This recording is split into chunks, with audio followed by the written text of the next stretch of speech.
Salut à tous et bienvenue sur la chaîne. Alors aujourd'hui je suis parti dans le Finistère Sud, on était parti.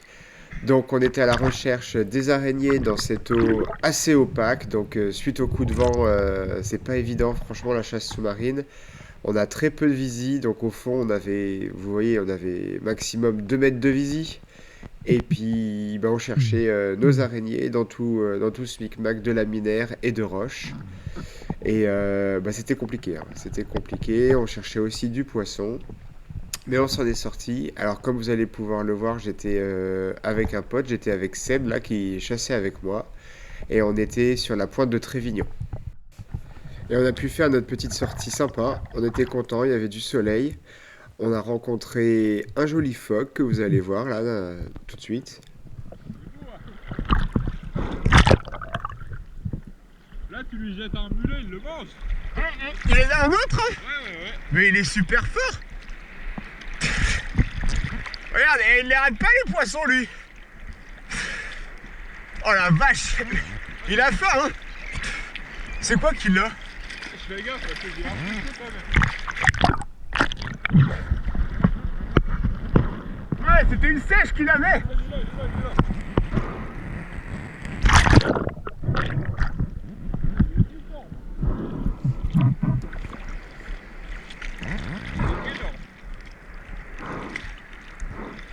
C'est une sèche qu'il a. Regarde-le.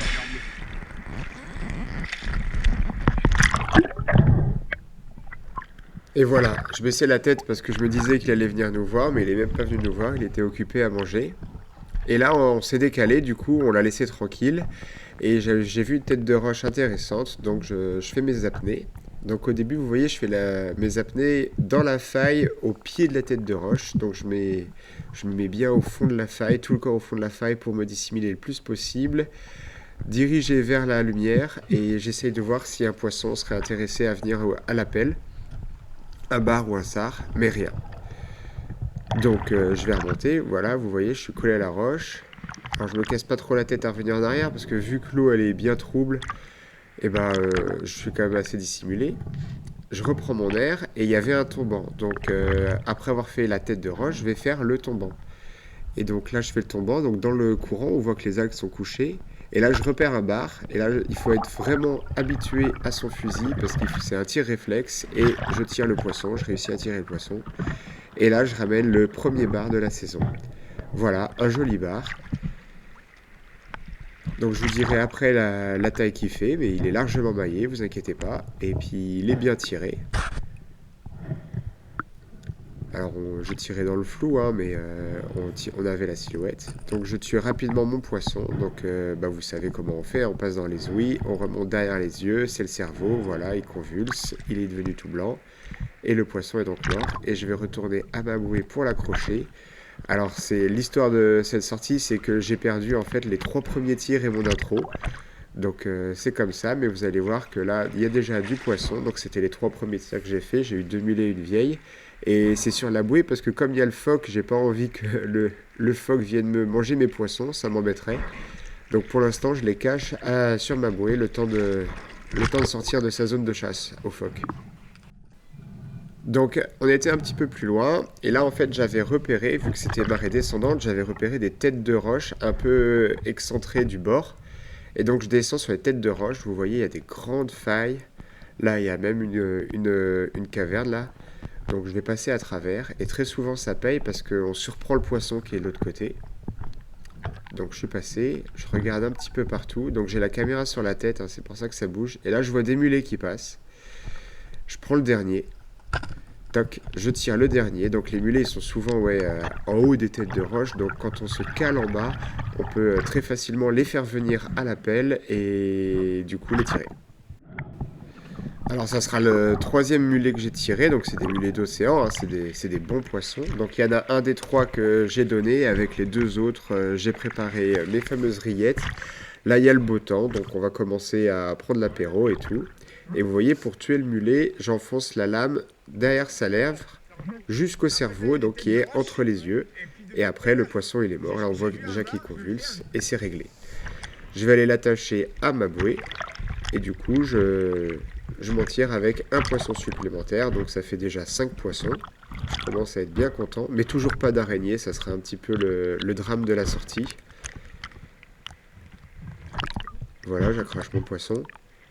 Donc j'en profite pour vous dire justement que la météo s'améliore, que je vais continuer à faire pas mal de sorties. Donc si jamais vous n'êtes pas abonné, n'hésitez pas à vous abonner, ça permet d'améliorer la chaîne et de l'encourager. Et sur ce, on se retrouve sous l'eau. Donc là vous voyez j'étais derrière Seb, je voyais qu'il faisait son agachon donc j'avais pas envie de le déranger. Et je vois un petit objet qui m'appelle, donc il y avait un gig collé au laminaire. Donc c'est pas grave, je remonte de mon apnée avec un gig, c'est toujours ça de gagner pour aller à la pêche. Donc je vais aller l'attacher à ma bouée. Et après je vais aller retourner au même endroit, faire mon agachon à mon tour. Donc là je l'attache vite fait au filet, ça marche bien. Et donc je redescends exactement au même endroit. L'algue elle était à droite. Et là il y a un promontoire. Je vois un poisson qui file, c'était une vieille. Et je vais aller tout doucement jusqu'au promontoire en faisant mes appels. Et en fait j'ai repéré des lieux. Donc en fait il y a 2 jolis lieux qui sont en train de naviguer devant moi. Donc là on en voit un. Celui-ci c'était même pas le plus gros. Et sur ma gauche il y aura le deuxième. C'était des lieux qui faisaient au moins 50 cm je dirais. Donc il faut savoir que le bar que je viens d'attraper il faisait 48 cm. Donc là on voit qu'ils sont quand même nettement plus gros. Je pense qu'ils faisaient au moins 50 cm. C'est dommage hein, parce qu'on n'a pas le droit de les tirer. Mais ça me démangeait sérieusement hein, de tirer le poisson. Après c'est la réglementation, hein, on doit l'appliquer. C'est comme ça, même si c'est triste. Et donc dans cette apnée, j'étais un peu plus loin. Donc là, c'était vraiment très peu de fond. Là, je me fais un petit peu lessiver. Et je fais les failles. J'ai trouvé plein de failles. Donc je fais les failles à l'indienne. Je cherche. Donc je suis toujours à la recherche d'araignées. Hein. J'ai déjà 5 poissons. Mais toujours pas d'araignée, toujours pas d'araignée. Et à un moment, mon regard il va être appelé, vous allez voir. Et en fait, là-bas, il y a des sards et une jolie vieille, ouais. Il y avait 3 sards et une jolie vieille. Alors, je me rappelle qu'il y avait 3 sards. À la vidéo, on n'en voit que 2 et la vieille. Et donc, je vais m'engager dans la faille.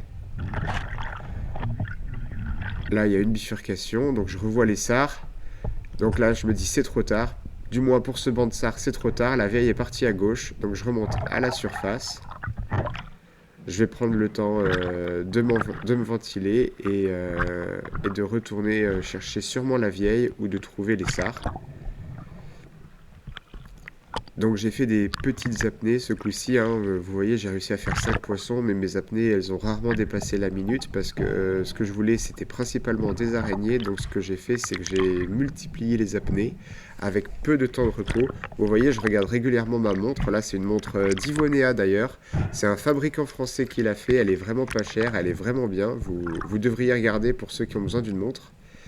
Et je me sers souvent de la montre pour mes temps de récup en surface. Donc je fais des temps de récup d'à peu près 1 minute. Et après j'y retourne. Donc là je vais y aller. Et je vais essayer de retrouver la vieille.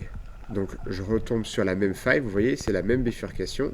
Donc je prends à gauche parce que j'ai vu la vieille filer à gauche. Et on va voir si je la retrouve.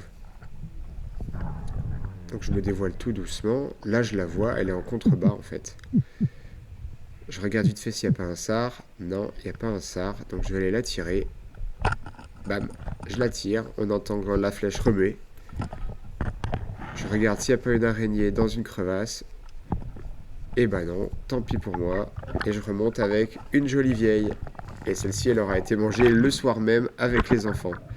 Donc je vous rappelle que c'est, voilà, ma pêche elle est nourricière, hein. Les poissons ils ont déjà été consommés, il n'y a que les 2 mulets qui sont en rillettes que j'ai pas consommés, tout le reste est déjà consommé à l'heure où vous regardez la vidéo. Donc là je tue, autre technique pour tuer son poisson, directement par le dessus. Donc là ma vieille elle est morte. Et après j'ai continué à faire les failles.